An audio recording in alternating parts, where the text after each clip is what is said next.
All right, I'm going to go ahead and get started. Thanks a lot for having me. I'm excited to be here. So my name is Dan Miller. I work at Unity Technologies as an XR Evangelist, which usually means I travel around a lot, but obviously that's a bit on hold. And I work on a lot of kind of AR, VR demos, sample content, work within different teams of the company, as well as a lot of our partners. So what I wanted to do today is just kind of give an overview of what's happening in XR at Unity. So talk about some of the ways that we're evolving our platforms integration, some of the new tools and systems that we're building, and as well as kind of some future tech trends that we're seeing and really paying attention to at Unity. And yeah, just kind of share a lot of knowledge of kind of what's going on. So if you're interested in this content or just kind of general AR, VR, Unity stuff, you can definitely follow me on Twitter. I'm pretty active there with posting a lot of sample content, Unity news, etc. So as an overview, I wanted to kind of start by talking about how the XR architecture is evolving. From there, we'll talk a little bit about AR Foundation, the XR Interaction Toolkit, the new scriptable render pipelines, which is kind of an evolution of the rendering tech that we're developing here at Unity. And then finally talk a little bit about Mars, which is the Mixed and Augmented Reality Studio. But before we did that, I just want to kind of introduce Unity at a really high level for anyone who might not be familiar. So Unity is really the leading real-time 3D development platform. And really, we refer to it as a platform now more than kind of the core editor, as we offer a lot of additional kind of services and things on top of just the editor itself. So Unity really started off in game development, and that's still really our core kind of business as well as customers. And you can see just from this screenshot here, there's a wide variety of games and content that are created in Unity, from really compelling, beautiful 2D content like Hollow Knight or Ori and the Blind Forest, up to kind of high-end, AAA console VR AR titles as well. And the core part of our product here is the editor itself. So this is a standalone piece of software that's available on PC, Mac, and Linux. And really, it gives you this kind of visual interface, allows you to import models, supports the C# scripting language for adding kind of logic and interaction to your game. And we've been around for quite a long time. So we've kind of continued to add new tools, add new platform support, etc. And in the XR space, we've also been really kind of a go-to platform for a lot of these kind of big applications and games. So, you're looking at things like Job Simulator, which was obviously one of the biggest titles when the kind of six-off headsets came out. So when you could track, both the hands as well as the heads for things like the Oculus and the Vive, this was really kind of one of those flagship titles. We also, Beat Saber is made in Unity. So this is another really big VR title nowadays. Was recently acquired by Facebook, and as well as Pokemon Go. So I think everyone's kind of heard of that. Really, this location-based augmented reality experience that really kind of, became such a social phenomenon. And so that's all of these titles are created in Unity. And this is obviously on the gaming side. Now, as Unity evolves and as we've kind of broadened outside of gaming, we're seeing a lot of different use cases and a lot of different industries that are utilizing Unity. Now, as a company, we're kind of focusing on three core industries. So that is ATM, so automotive, transportation and manufacturing, AEC, architecture, engineering, and construction, as well as media and entertainment. So you're looking at things like film, television, etc. And what we're seeing on the XR side is that really it proliferates kind of into these different industries, and there's so many different use cases throughout that.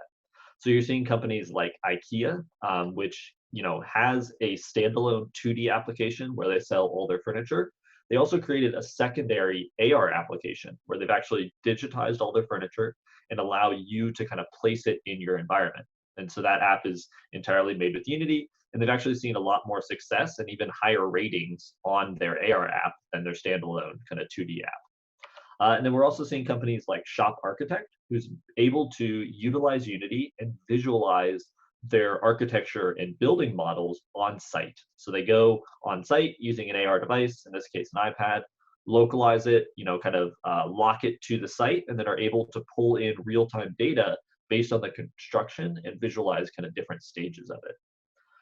So as you can see, Unity is really used throughout the XR industry, from really powering and enabling a lot of these core and really popular experiences and titles. So now let's get in and just start talking about the different XR platforms and how the architecture within Unity is changing. And depending on what you're doing, this may kind of be applicable or not, but it's a nice kind of grounding area to really understand what we're doing at Unity and how and what it enables for future platforms as well as future development. So we, support and work with all the major partners for the platforms. So you're looking at things like Apple and Google for ARKit and ARCore, obviously Microsoft with the HoloLens, the mixed reality, as well as Oculus for, their Oculus Rift, Oculus Quest, PlayStation VR. We have a partnership with Sony for just normal PS4 development as well as PSVR. Steam VR working with Valve. So you can see there's a little asterisk there. We're working with them as this platform and integration evolve. And so they're going to be developing the new XR SDK, which I'll talk about here in a moment. And last but not least, Magic Leap with their standalone AR glasses. So what are some things we've noticed? And I think a lot of people probably noticed these as well, is that a lot of these XR devices share a lot of common features. You're looking at things like on the Magic Leap side, the headset can track itself in 6 degrees of freedom. So it can track itself both positionally and rotationally. Well, the same thing is true on the Oculus Quest or, on the HTC Vive, where, a lot of these core features, whether it's, stereoscopic rendering, input, display, etc., these are all kind of shared across a lot of these common functionalities. The other thing we're seeing is that these AR to VR devices and these platforms are really evolving at an accelerated pace. You're looking at things like the Oculus Quest, which shipped as a single kind of standalone VR device.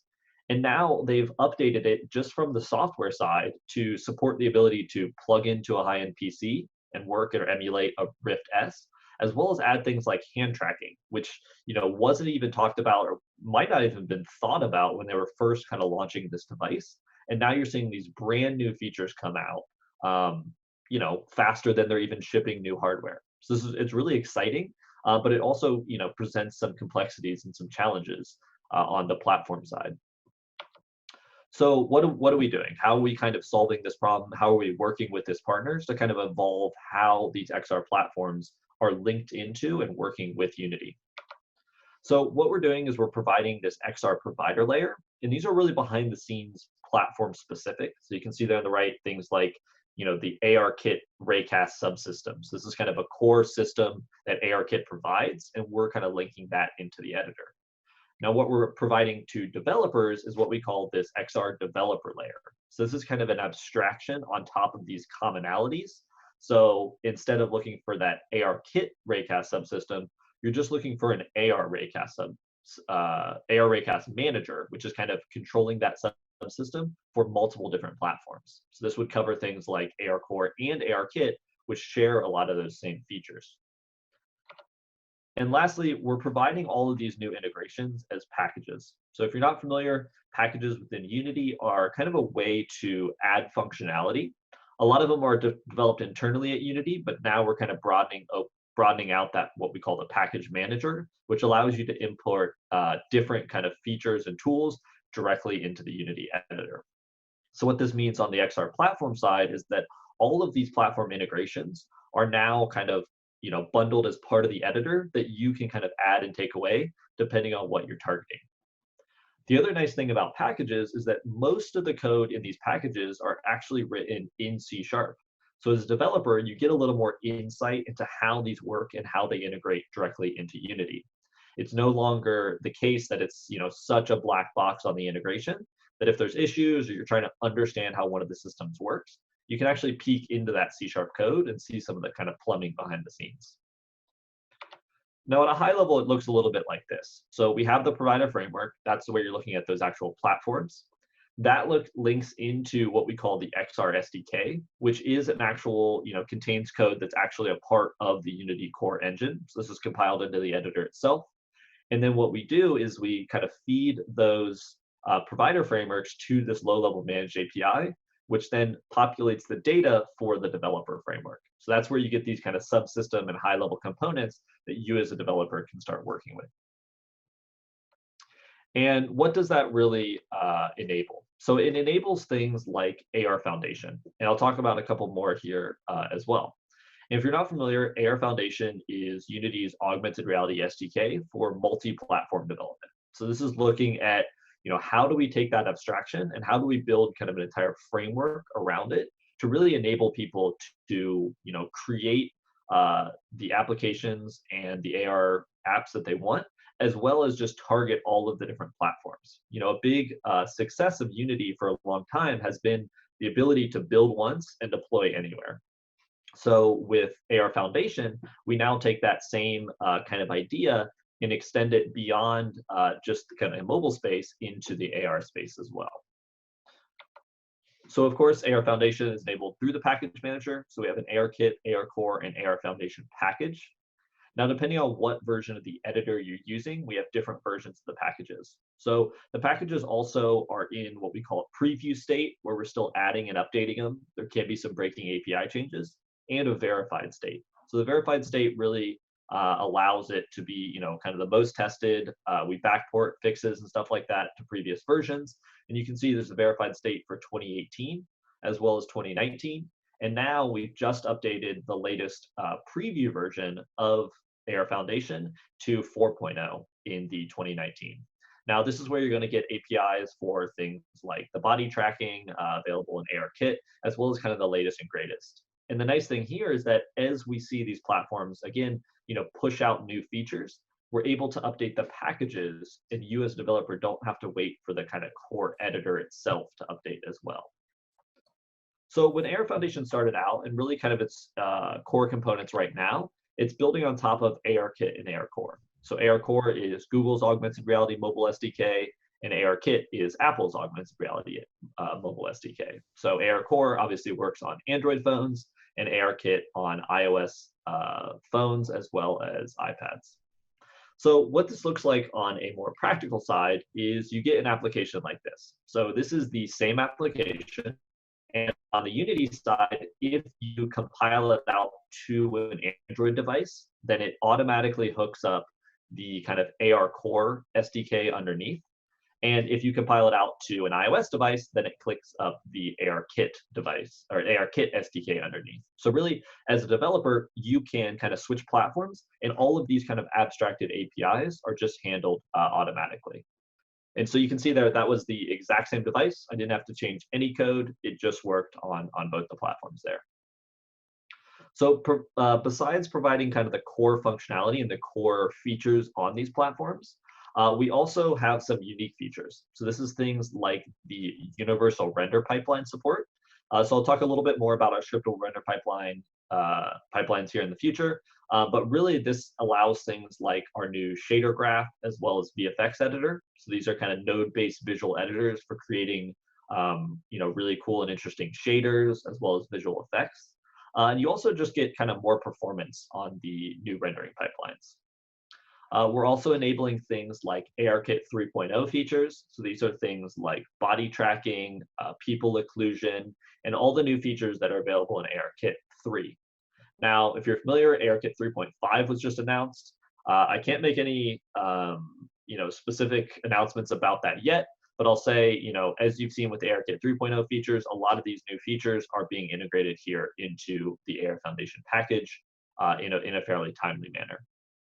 And last but not least is AR Foundation actually provides what we call a camera image API. So this is giving you, the developer, access to the camera that's available on ARKit and AR Core. So this is kind of a cross-platform feature where you can access that camera and then start doing things like custom computer vision algorithms on kind of a really nice cross-platform way between the two features, or between the two platforms.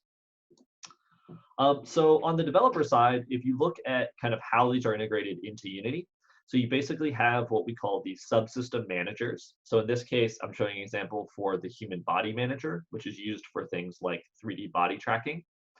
And what you can do here is you can actually link into the callback event from ARKit specifically, since this is an ARKit unique feature.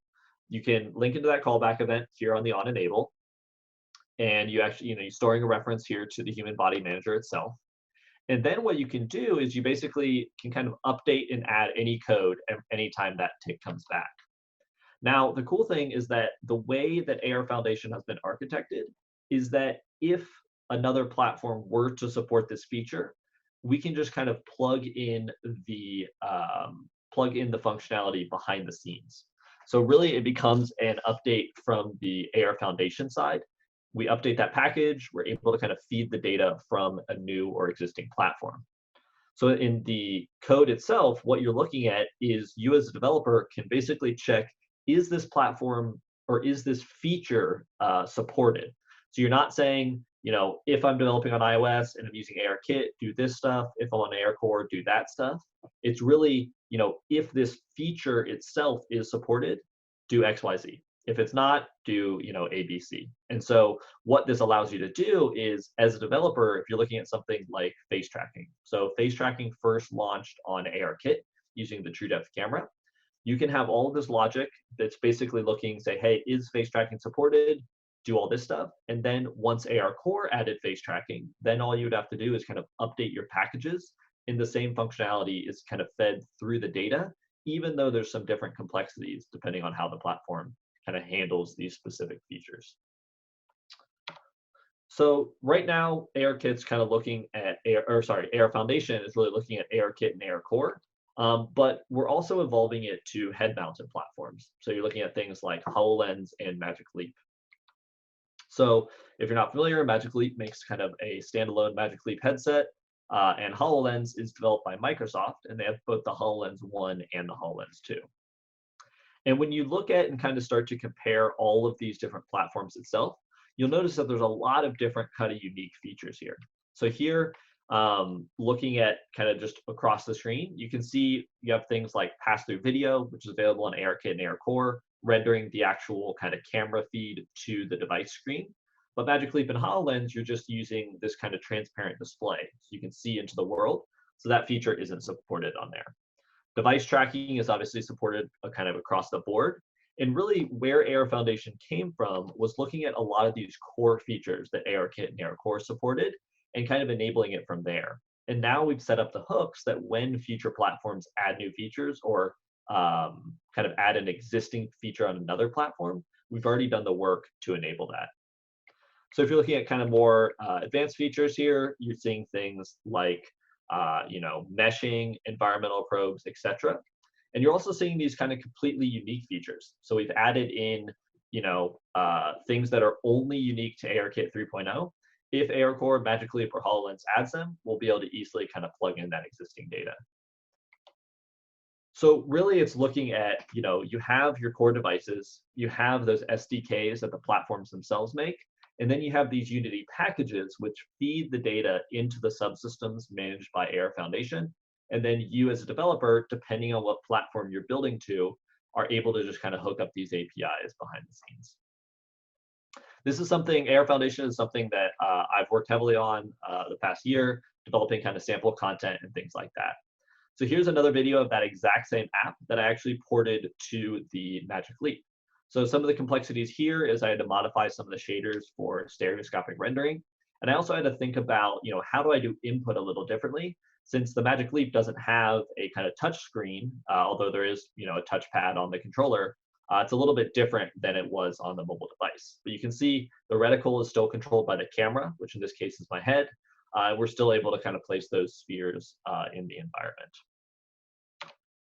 All right, so now I wanted to take a little bit of time to talk about the XR Interaction Toolkit. So this is a new toolkit that we're developing at Unity. It's implemented via a package, and really it enables both AR and VR interactivity within Unity.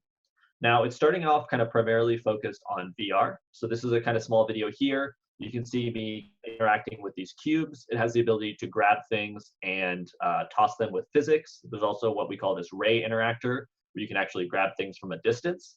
And really what the XR Interaction Toolkit is looking, or is kind of intended to be, is kind of this, this base level interactivity. So you have things like being able to interact with the native Unity UI with these Ray interactors. So this has been a really big ask for a while. So you as a developer can just start creating normal Unity UI, and now you can interact with it here with a tracked controller.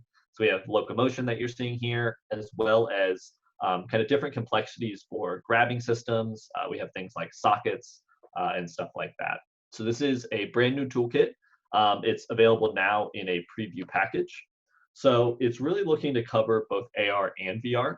Currently, the AR and VR sections are actually separated, but we are kind of working on merging those together, as well as doing some updates to the input. So the goal is to kind of cover both high-end VR all the way down to mobile AR, as well as kind of mobile or standalone VR as well. And the idea too is that it'll handle both tracked controllers and tracked hands. So as hand tracking becomes more prevalent, more platforms add it, you'll be able to use that same toolkit between different applications on different platforms. I also wanted to shout out this new kind of XR interaction toolkit example. So our education team put together something called the escape room.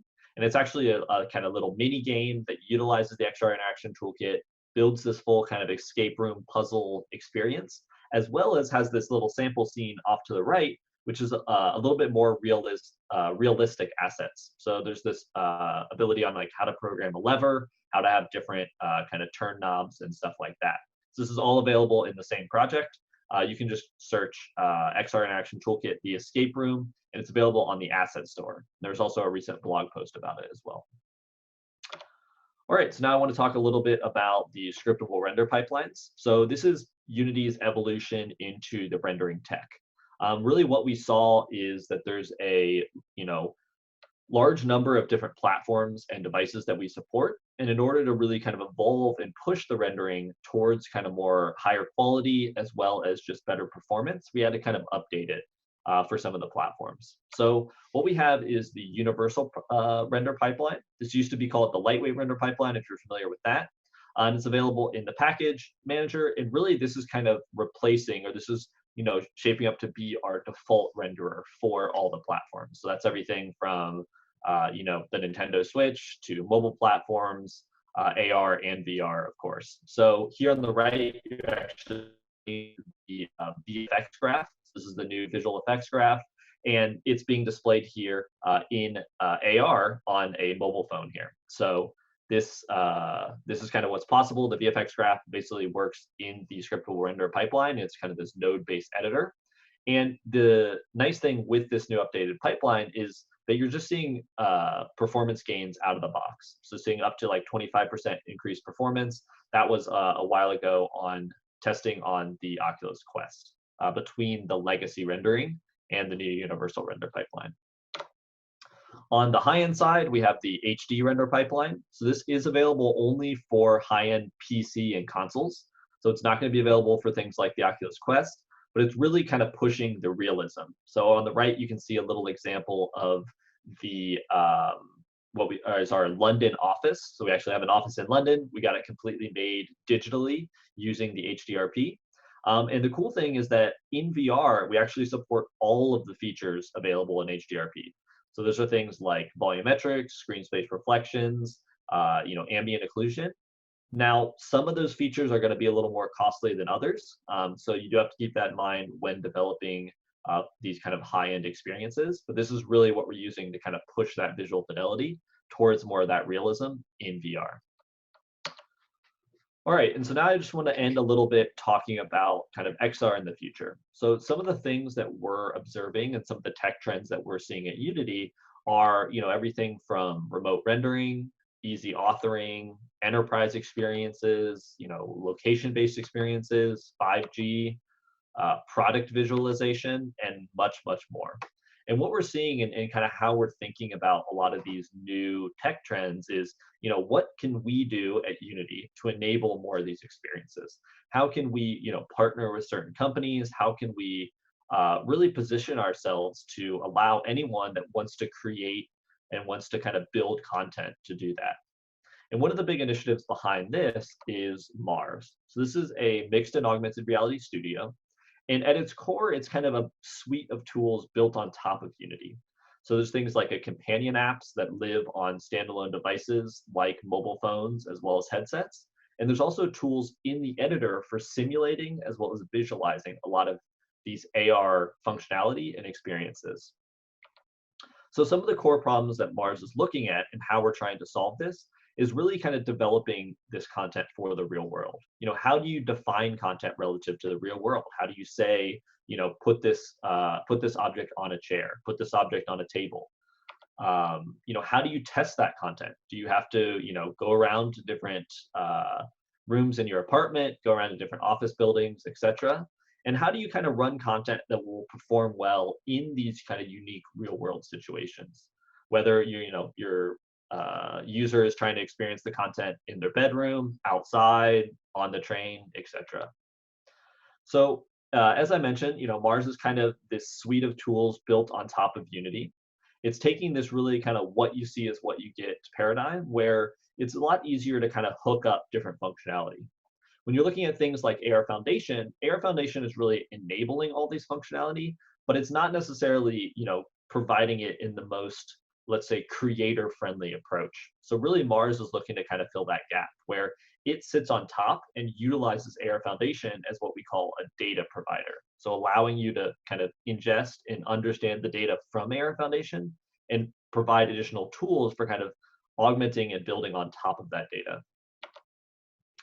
So in summary, AR Foundation is kind of evolving to new platforms, and we're also setting it up to really allow additional kind of future platforms to be added into this as well, as we're abstracting it as these platforms start to evolve. We're working on the XR Interaction Toolkit, which is available now via the package manager. And there's also Mars, which is coming later in the future. So it's slated to release sometime this year. I can't really say much details besides that, but there is a lot of content out there as far as kind of YouTube videos and additional content related to Mars if you're interested in getting up to date on it. And lastly, just kind of wanted to reiterate, basically the XR architecture at Unity is evolving from the kind of core integrated into the editor into packages. If you're looking to get started with AR Foundation, I recommend checking AR Foundation's samples repository. This is basically all of the features available in AR Foundation. And there's also a demos repository, which I worked on a lot, that is kind of two specific examples. So one about onboarding UX and another about image tracking and how to enable that. And lastly, but not least, the XR Interaction Toolkit is available now. You can find a sample repository on that as well. And so with that in mind, I'll go ahead and start answering a couple questions here. That's basically it for my presentation. So how soon till ARKit 3.5 in Unity? Unfortunately, I can't say anything on that officially, but I will just say soon. No questions here. Just thank you for the work on the AR Foundation team. Thank you. I'll be sure to pass that along. Are you adding a locomotion for the XR toolkit? So yes, there is a couple locomotion options. There's a snap to turn, there's a teleport, and the EDU project there actually evolves on that a little bit. I've noticed a huge disparity between ARCore and ARKit. Any updates coming from ARCore soon? There are some updates coming from ARCore soon. So basically, there's a new depth API, which they've kind of teased last year. And of course, they're always kind of evolving and adding new features and platforms there as well. Can't say much more out of that. We're building a custom VR platform for higher ed, and we're using Unity and targeting the browser for distribution and integration. Could you talk about the roadmap for WebGL for XR projects? So basically, this question is a little bit along WebXR and our support for that. So what we're doing right now is we do have something called Project Tiny. So this is kind of our evolution of the web platform and WebGL. It's a super lightweight distributed platform where you can kind of download an entire game in seconds and start playing it. Originally, it only supported 2D. We now have support for 3D. And in the future, that's where we're going to be evolving and integrating things like WebXR. So there's nothing kind of officially announced yet. We have said that Project Tiny is going to be our path into WebXR, and it's certainly something we're paying attention to. Someone says they're excited about AR Foundation and Mars. What considerations are being made for performance on mobile platforms, improve speed, battery life, etc. So yeah, there's a lot going on the mobile platforms. Obviously, mobile has been a big strength of Unity for a while. We have things like adaptive performance, which is coming out as kind of a specific feature for Samsung phones, but it's starting to go into other phones as well. Obviously, DOTS and ECS, that just gives you better performance, better CPU usage, and things like that out of the box. So combining that with something like mobile AR, I think is a really good solution for just maintaining battery life and things like that. What Learn content would you recommend for a CS grad with no experience? So we have Learn Premium, which is actually available free for 3 months now. So I definitely recommend checking that out. You can just go to unity3d.com/learn. There'll be some kind of intros things to that. I think I'll answer one more question. Can you speak to the relationship of Unity and SDKs such as Vuforia? So yeah, Vuforia is still one of our partners. We support their platform. They kind of do the integration itself. So they're what we call kind of an XR SDK partner. So there is some updates coming from the Vuforia side. Right now, Air Foundation is really just targeted towards AirKit, AirCore, HoloLens, and Magic Leap. And then Air Foundation supports dynamic. So someone asked about, will Air Foundation support dynamic image targets? That is already supported. There's some documentation I can link on that. And I think I'm basically out of time. So if anyone has any more questions, we can take them to Slack. Thank you.